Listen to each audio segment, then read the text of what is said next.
네, 성도 여러분 밤새 안녕히 주무셨습니까? 복된 새날 밝았습니다. 함께 찬양 드리며 하나 예배자로 나가겠습니다. 492장 예전 찬송 544장입니다. 잠시 세상에 내가 살면서 492장 찬양 드립니다.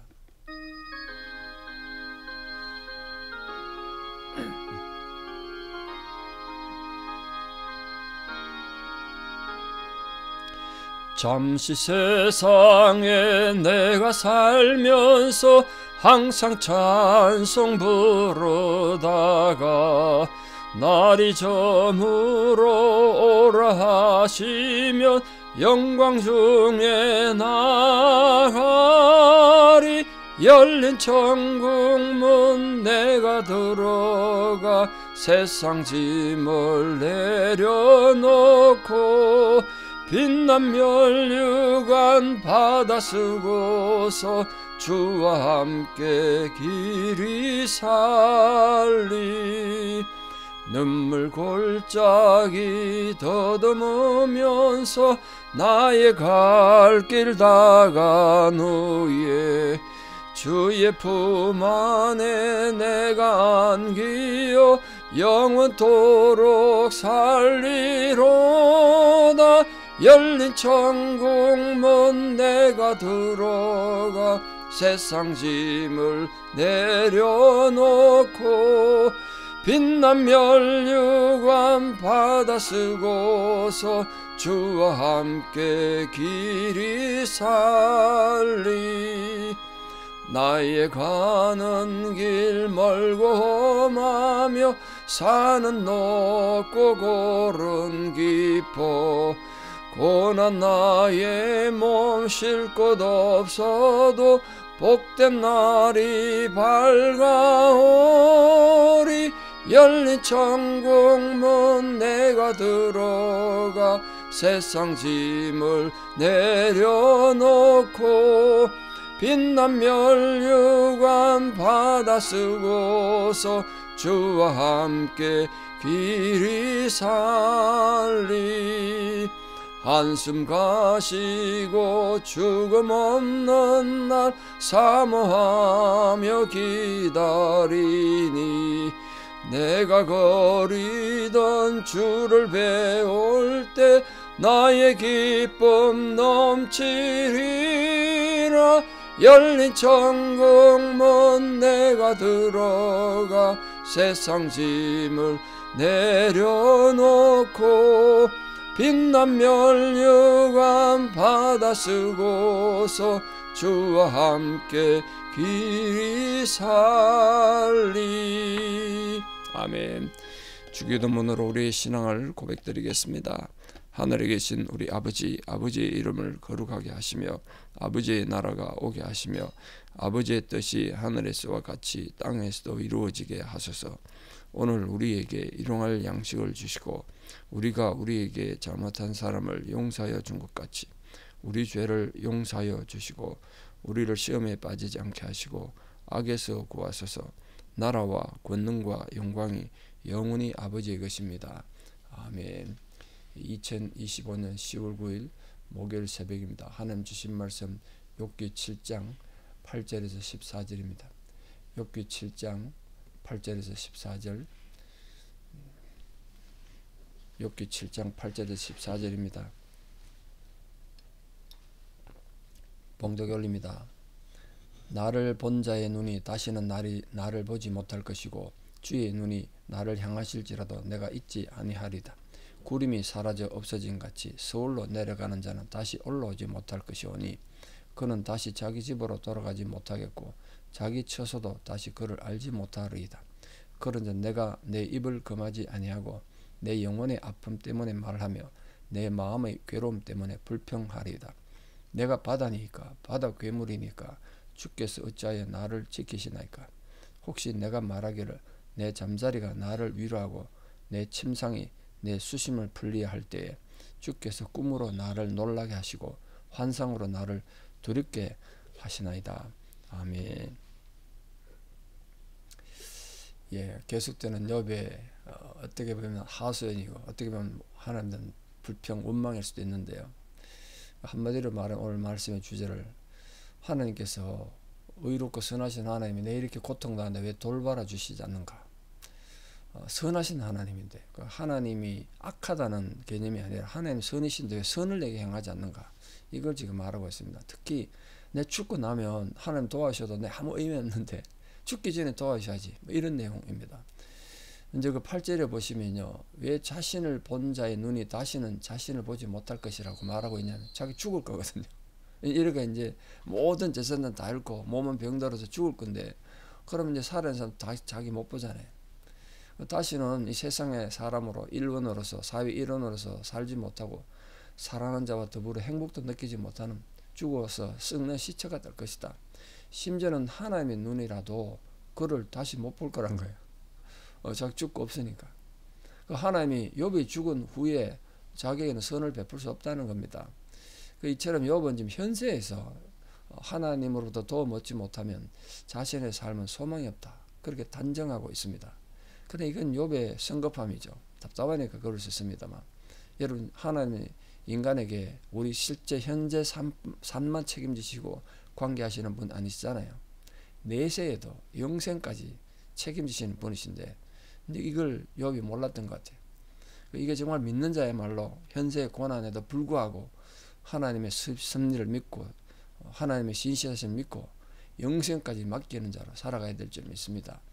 그래서 특히 9절 10절에 보면 내가 사라져 없어진 같이 서울로 내려간 자는 다시 못 올라온다. 이 서울은 무덤을 가리키는데, 욥은 죽음이란 모든 사람이 겪는 공통 과정 아니겠어요? 누가 죽음에서 자유롭겠습니까? 세상에서 이별하고 이웃과 하나님 관계가 끝나는 건데, 욥은 이렇게 생각합니다. 하나님하고 이웃과의 관계도 이 세상에서 이 육신에 머물고 있는 이 생에서 결정되는 것이다, 그렇게 보는 거예요. 처음부터 끝까지 지금 욥이 불평한 게 뭐냐면 자기 고통에 대한 하나님의 불공평하시다는 게 아니라 의로우신 하나님이 어떻게 자기가 이렇게 지금 엄청난 고통을 당하는데 이 자기 고난에 대해서 왜 도와주지 않으시는가, 간섭하지 않으시는가. 정말 신실하신 하나님, 자기가 이때까지 경험했던 하나님이라면 내가 이 정도 어려움 당하면 돌아보시고 간섭할 일이신데 왜 모른 체 하시는가, 이걸 지금 원망하고 있습니다.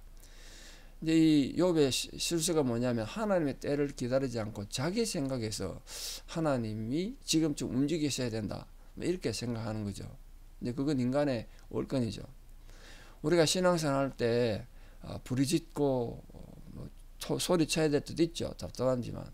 그러나 하나님의 뜻이 실현될 줄을 기다리는, 침묵할 줄 알아야 된다. 하나님 때는 하나님이 정하시니까. 인간이 함부로 하나님 이제 역사하셔야 됩니다, 이게 아니지 않습니까? 그래서 욥은 이제 죽음 앞에 서서 어떤 일을 결심하는가 보십시오. 이제 자기 죽는다는 거예요. 내가 내 입을 금하지 아니하고 내 영혼의 아픔을 인하여 말하며 내 마음의 괴로움을 인하여 원망하겠다는 거예요. 죽고 나면 의미 없으니까 죽기 전에 내가 지금 원망을 좀 하겠다는 거예요. 지금 이해 충분히 되죠. 욥처럼 그 정도 당하면 죽기 전에 원망할 수 있겠습니까? 우리 그거 다 이해할 수 있지 않겠습니까? 그 욥은 짧은 인생과 이 죽음의 그 엄청난 세력 밑에서 반신반의하는 태도로 하나님 앞에 지금 도전하는 거예요, 지금. 그럼 지금 자기가 겪고 있는 무서운 현실과 가혹한 고통을 더 이상 못 견디겠다는 거예요. 인간이라면 이 하나님과의 논쟁에 있어서 자신이 절대로 정당하지 못하는 사실을 망각하기 쉬워요. 자꾸 하나님 앞에 불평하다가 자기가 하나님 앞에 정당하지 못하다 이 생각 안 하고 하나님 원망하기 쉽다고요. 우리가 아무리 하나님 앞에 변명하고 또 원망해도 인간의 생각이라는 건 제한적인 거지 않습니까? 어떻게 우리가 온 우주의 진리를 알고 하나님의 깊으신 뜻을 아시겠어요? 하나님께서 주신 고난이라는 건 결국은 사랑해서 주신 것이다. 제가 자주 말씀드렸다시피 하나님 책망을 하셔도 사랑이고 징계를 하셔도 사랑이라 그러셨는데, 인간이 순종해서 받아들이기만 한다면 그 고난도 인간에게 최선의 기회를 가져다 줄 거라고요. 고난당한 것이 유익이 된단 말이에요. 이 고난을 주신 하나님의 침묵은 인간에게 불평할 기회를 주신 건 아니다. 하나님께서 내게 고난을 주신 것이 하나님에 대해서 불평할 수 있는 자격을 얻은 것은 절대로 아닙니다. 왜냐하면 하나님은 하나님 자신에 대한 증명이든 또 고난당하는 백성에 대해서 응답이든 그 때는 하나님이 결정하는 거예요. 하나님. 답답하니까 욥이 이렇게 소리칩니다. 12절에 내가 바다입니까? 내가 바다입니까? 바다 괴물입니까? 어째서 주께서 나를 지키십니까? 이렇게 말하고 있습니다. 여기 바다라는 건 창조주가 인간이 사는 세상 가운데서 안정과 평안을 유지하기 위해서 보호막으로 설정해 주신 그런 개념입니다. 보호막. 이 바다 괴물이라는 건 독이 있는 뱀이라는 뜻인데, 바다 또는 땅속에 어떤 깊은 웅덩이에 살고 있는 것을 이해되는 고대시대에 생각하던 상상의 동물입니다.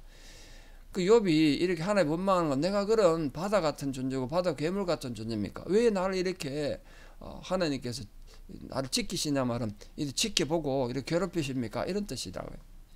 그 욥은 그런 모든 고통에서 얽매인 이 고통에서 벗어나서 자유를 지금 추구하고 있습니다. 자유를. 자기 좀 자유를 깨달라는 거예요.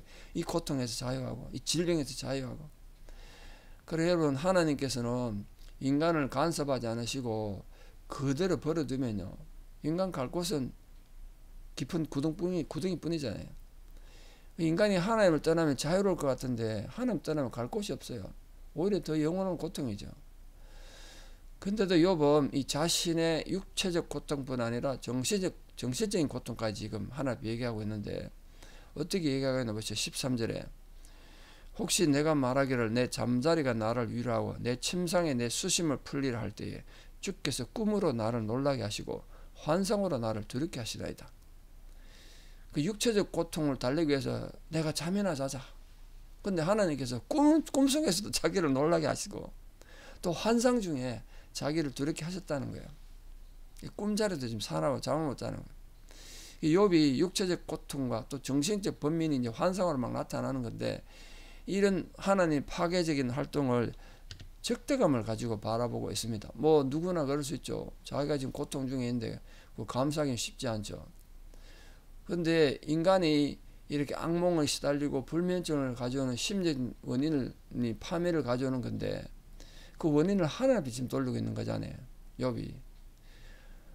그렇기 때문에 욥이든 누구든 고난 가운데서 위로를 찾고 고통 가운데서 힘을 얻는 것은 헛된 것이다, 이렇게 생각한 거예요 지금 욥이. 그는 욥은 하나님의 축복을 받을 수 있는 자리에서 떠난 자다. 나 이제 드디어 하나님의 복을 받지 못한다. 그렇게 지금 절망하고 있습니다. 그러나 육체적인 고통과 번민하는 마음이든 불안한 영혼에 대한 참된 위로는 하나님이 주시는 거 아니겠습니까? 이 인간은 고통당할 때 하나님도 더 이상 나를 사랑하지 않고 나를 버리시구나, 이렇게 생각하기 쉽죠. 우리도 흔히 그런 절망에 빠집니다만, 그러나 결코 하나님은 하나님 백성들이 당하는 고통을 외면하시는 분이 절대로 아니십니다. 지금도 여러분 병상에 계시기도 하고 또 사고당해서 어려움에 계신 분도 계시고 한데, 어떤 위기 상황 속에서도 하나님 나를 버리시는 분은 절대로 아니시다. 근데 사단은 자꾸 우리한테 너 봐라, 하나님 계시면 왜 너에게 이런 어려움이 있느냐, 자꾸 이걸 충동질 해가지고 또 네 봐라, 너 이제 죽을 거야, 너 이게 인생 실패하고 끝날 거야, 이렇게 두렵게 만들어 가지고 우리를 공격해 옵니다. 밤에 잠도 자지 못하게 만들고. 그러나 기억합시다. 오늘 욥이 참 답답하고 힘드니까 하나님께서 나를 버리시고 왜 선하신 하나님이 나를 돕지 않으시는가 절망했습니다만, 우리는 하나님 때를 알 수는 없습니다. 그러나 한 가지 분명한 것은, 하나님은 하나님 백성들, 우리 주의 성도들이 고난당하는 것을 외면하시는 분 절대로 아니시다. 오늘도 그 위로와 그 소망을 가지시고 정말 우리 드린 찬송처럼 어디서 어떤 상황에 있든 찬송하며 나가서 믿음으로 승리하는 거룩한 성도들 다 되시기를 진심으로 축원합니다. 기도드리겠습니다. 아버지 하나님, 오늘 의인 욥이 당했던 고난에서 하나님이 자기를 더 이상 돌보지 않고 의로우신 하나님이 왜 자기에게 도움을 주시지 않는지 절망하고 안타까워하고, 또 심지어는 자기 인생이 육신의 삶이 다 끝나면 의미가 없다고 이렇게 좌절하고 절망하는 안타까움을 보았습니다. 인간이 이렇게 고통 가운데 있으면 하나님께 실망하는 것 당연하고 원망할 수도 있습니다. 그러나 주여, 우리가 오늘도 말씀에서 분명히 깨달은 것처럼 하나님은 하나님의 자녀들이 당하는 고난을 결코 외면하시는 분이 아니라는 사실을 다시금 우리 깨닫게 하여 주시옵소서. 그래서 절대로 하나님의 때를 우리가 함부로 판단하지도 말게 해주시고, 또 하나님의 뜻을 우리 생각으로 함부로 판단하는 어리석은 자가 되지 않게 해주시고, 고난 가운데서도 생각하고 묵상함으로 하나님의 뜻을 깨닫고 하나님의 의를 기다릴 줄 아는 거룩한 성도가 되어 우리가 당하는 육신의 고통, 마음의 고통, 모든 종류의 관계의 고통 속에서도 하나님을 의지함으로 끝까지 믿음으로 승리하는 거룩한 성도 다 되게 도와주시옵소서. 이제는 우리 주 예수 그리스도의 은혜와 하나님 아버지의 만극하신 사랑과 성령님의 위로 교통 역사하심이 오늘도 모든 고난과 절망 가운데서 하나님의 선하심과 하나님의 시간과 하나님의 때를 믿음에 나아가 믿음으로 승리하기를 결단하는 우리 사랑하는 성도님들의 위대한 신앙 고백 외에, 특별히 지금 고난당하고 슬픔 가운데 있고 절망과 좌절 가운데 있는 성도들, 힘겨운 상황 위에 또 원근 각지 흩어져 살아가는 우리 사랑하는 모든 자녀들 삶 위에 이제부터 영원토록 함께 하시옵기를 간절히 축원하옵나이다. 아멘. 예, 여러분 오늘 하루도 하나님의 선하심이 여러분과 풍성하게 함께 하기를 축복합니다. 감사합니다.